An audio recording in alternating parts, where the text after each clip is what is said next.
Hey everybody, how we doing? Today is Fiendish Friday, and OMG, I got an amazing little ditty lined up for you today.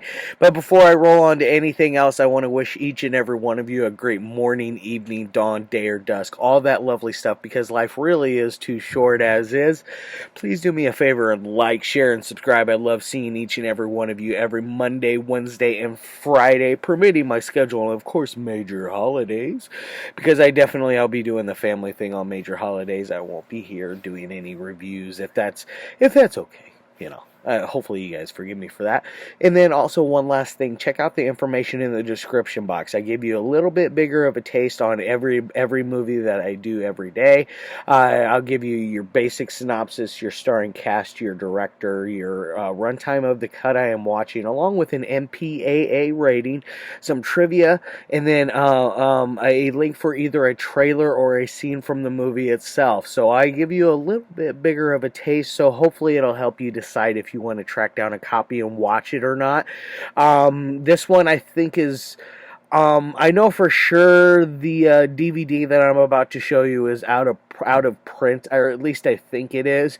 I don't know that there's any other way. I'm sure streaming it, you can find ways to stream this one. It definitely garners enough respect in my heart that it really deserves a wider audience, because it is definitely a very fun, bizarre little gem that I am about to show you guys.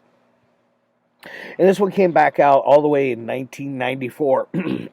So it is 27 years old. It's hard to believe this. And yes, this is kind of a risque cover artwork for a Chinese torture chamber story. Yes, I love this movie, and this is from the same scene. It's from when one of our main people, that is the our main villainess, she gets a trip on the wooden donkey down the middle of town. Very interesting scene. The whole ordeal of it, it's a mind blower. But before we get on to anything, I want to tell you a little bit about this release before I get to anything. As far as reversible artwork goes, there is one, but I cannot show it to you. Let's see if I can do it without...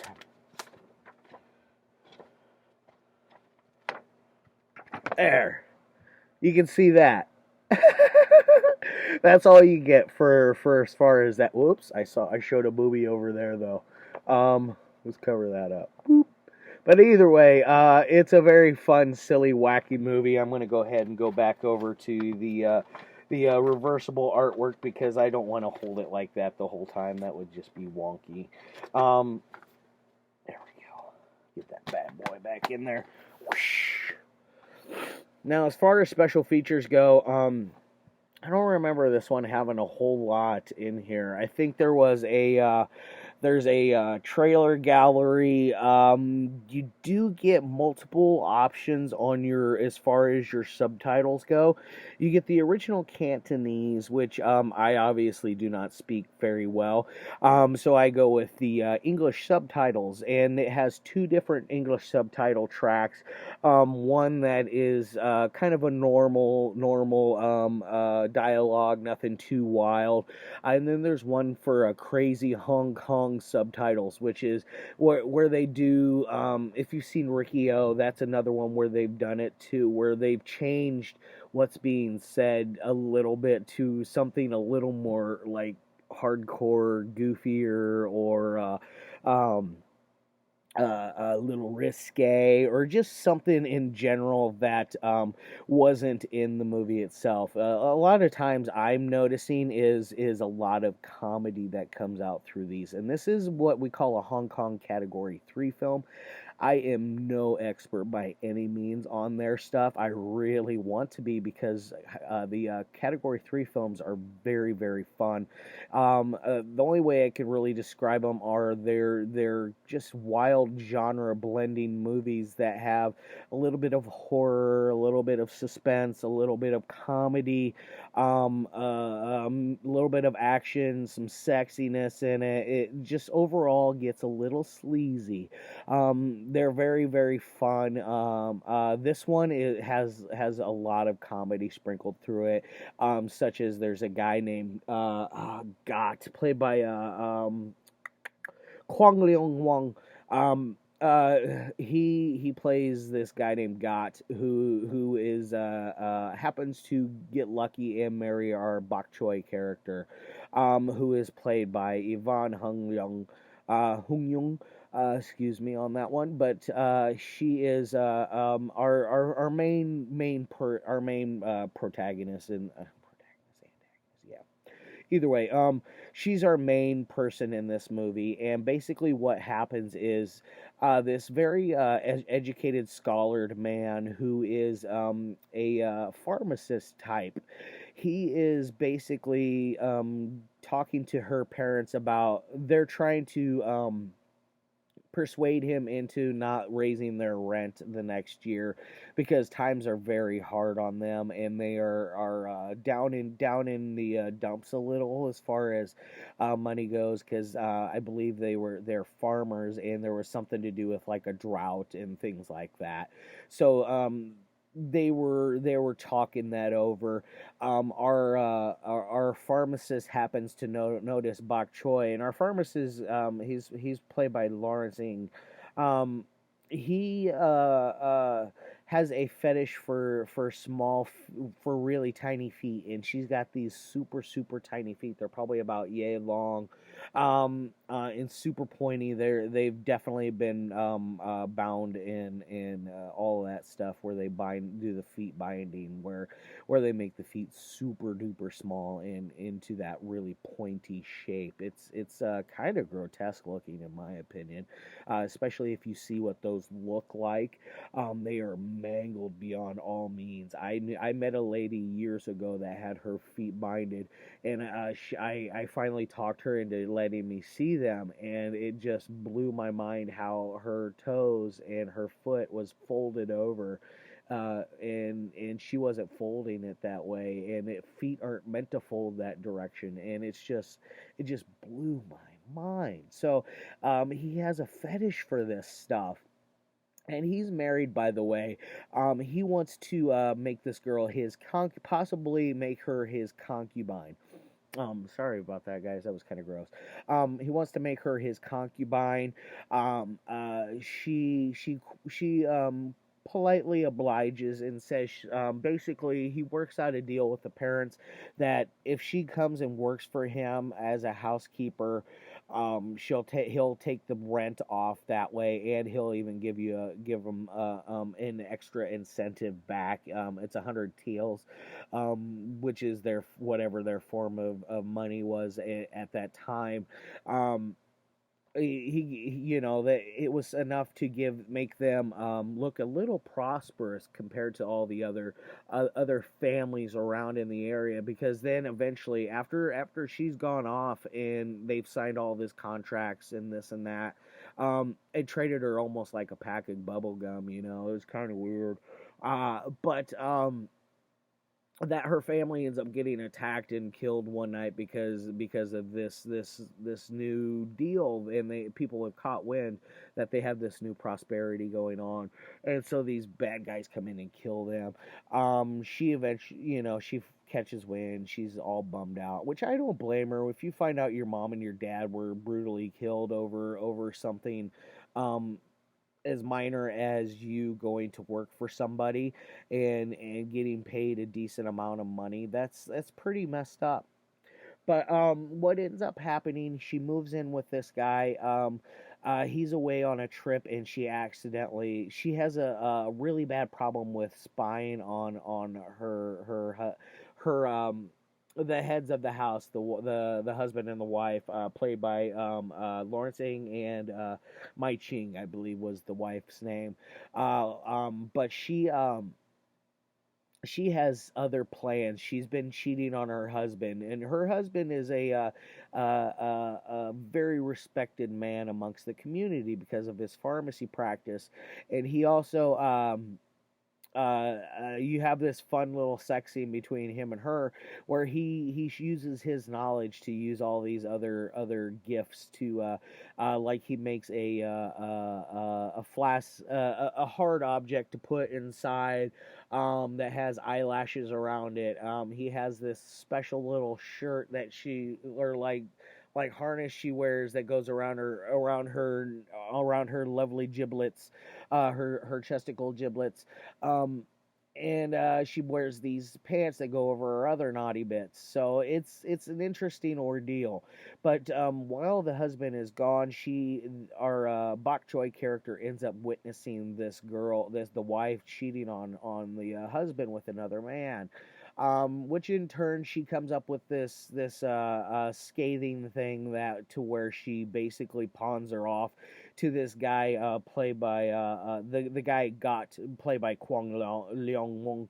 Um, he is known for having the biggest dog in the entire town, and so nobody can have sex with him because he is so massively well endowed. Um, so she is very intimidated about being married to this guy, which I can't say I blame her.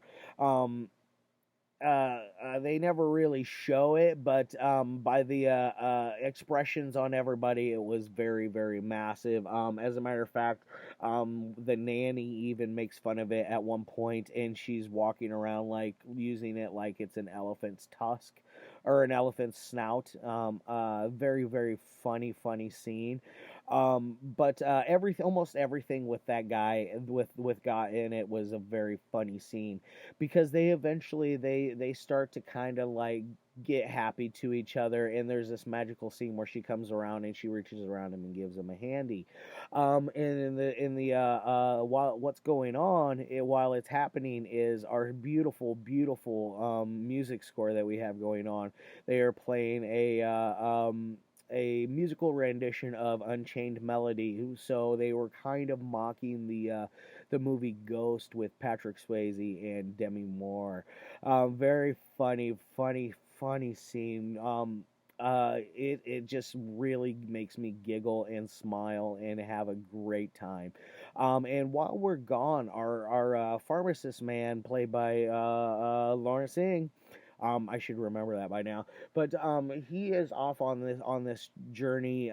He comes across this like godlike couple that are doing weird stuff in the trees. So instead of high flying wire fights in the trees, you got high flying wire having intercourse in the trees. It is another scene that is an absolute shocker, but so freaking hilarious because of the things that are said and done. And when you put it on them crazy Hong Kong titles, it makes it even better, dude. Oh my god, I absolutely loved and adored it. And then so what ends up happening? Our Bok Choy character is framed for murdering Got. Because he dies from a aphrodisiac, because there's this aphrodisiac that the pharmacist uses on himself, that you can only use a certain amount of grams, because otherwise it'll kill you.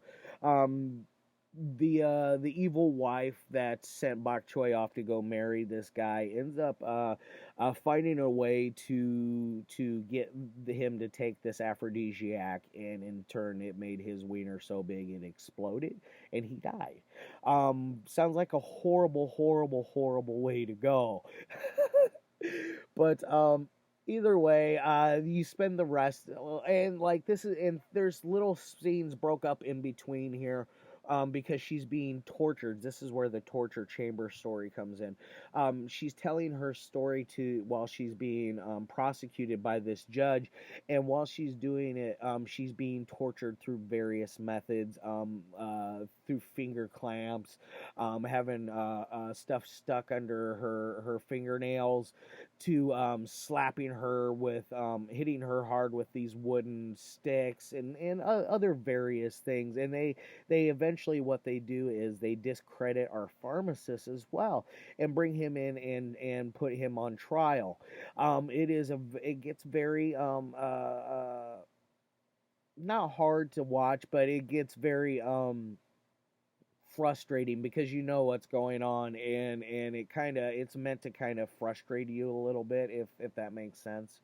Yes, but anything else I don't really want to give away. As far as a ratings thing goes, this thing is an absolutely, like I've said before, it's an absolute gem. You got everything you need in a cult classic in this one. You know, like I said, it's 27 years old. Holy crap. But it definitely is a very fun movie, and I highly, highly, highly recommend it. As far as anything goes on an entertaining side, the acting is all very fun. It's a lot of it's done very stone face, which adds a little extra pizzazz to each character, and it makes it an even funner story. I really, really enjoy this one, if you couldn't tell. So I'm going to give this thing a 7 out of 10. I think that is a perfect number to put this thing. It's above average, but it's nowhere near a perfect film in my opinion.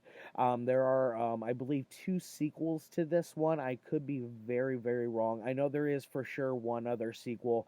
There could be even more than two. A lot of those, I'm not, like I said earlier, I am no expert on Hong Kong Category 3 films, but I wish to be someday. All right, guys, I love your faces. I hope you guys all have a fantastic weekend. I'll see y'all on Monday. And as always, peace and love your faces.